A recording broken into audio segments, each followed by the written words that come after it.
मैत्रिणींनो, तुम्हाला माहिती आहे का, एका वाटीमध्ये जर थोडेसे व्हेजिटेबल्स टाकले आणि थोडेसे अगदी घरगुती मसाले टाकले तर तुमच्या बाळासाठी एकदम आयरनयुक्त इतकी सुंदर अशी रेसिपी तयार होते। तर चला मैत्रिणींनो, मी आहे अश्विनी आणि माझा मुलगा आहे 2 वर्षाचा आणि त्याचे खाण्याचे खूप नखरे आहे। ऑब्वियसली तुमच्याही मुलांचे असेच नखरे असाल आणि त्याचसोबत त्यांनाही नवीन नवीन रेसिपी खायला आवडत असेल तर तुम्हाला मी आज इतकी भन्नाट अशी सुंदर रेसिपी दाखवणार आहे आणि त्याचसोबत त्याचे फायदेही खूप आहे।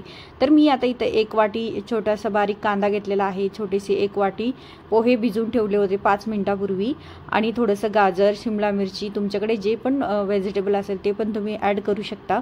त्यानंतर इथे 1 मोठा चमचा बेसन पीठ, थोडंसं चवीपुरतं मीठ आणि थोडेसे कढीपत्ता वगैरे टाकले मी कट करून आणि तुम्ही बघू शकता हे चॉपरच्या साहाय्याने मी इतकं फास्ट आणि इतकं मस्त अगदी इझी रेसिपी आहे।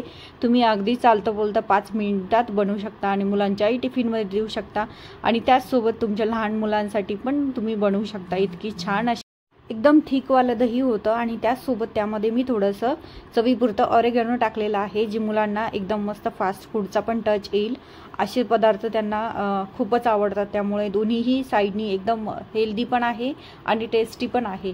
तर त्याचसोबत मी येथे 1 छोटा चमचा खसखस घेतली आणि 2 ते 3 चमचे बारीक रवा घेतलेला आहे। तुम्ही त्याऐवजी ब्रेड क्रम्स पण घेऊ शकता आणि त्यानंतर मी थोडंसं त्यामध्ये गरम मसाला आणि पहिलं एकदा सांगायचं राहून गेलं की मी त्यामध्ये अद्रक लसूण पेस्ट टाकलेली होती, त्यामुळे खूप छान लागलेलं आणि तुम्ही पण नक्की ट्राय करून बघा। हे पोह्याचे कटलेट्स अगदी सोपे आणि इतके फास्ट आणि खरंच इतके सुंदर बनतात।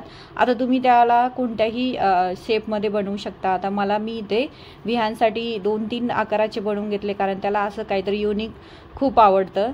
त्यानंतर मी थोडंसं त्याचं गावरान तूप लावलं आणि अगदीच थोडंसं किंचित बटर टाकून घेतलेलं आहे। तुम्ही फक्त गावरान तूप किंवा बटरही यूज करू शकता। आणि मैत्रिणींनो, व्हिडिओ आवडल्यास प्लीज लाईक, शेअर आणि सबस्क्राईब करा।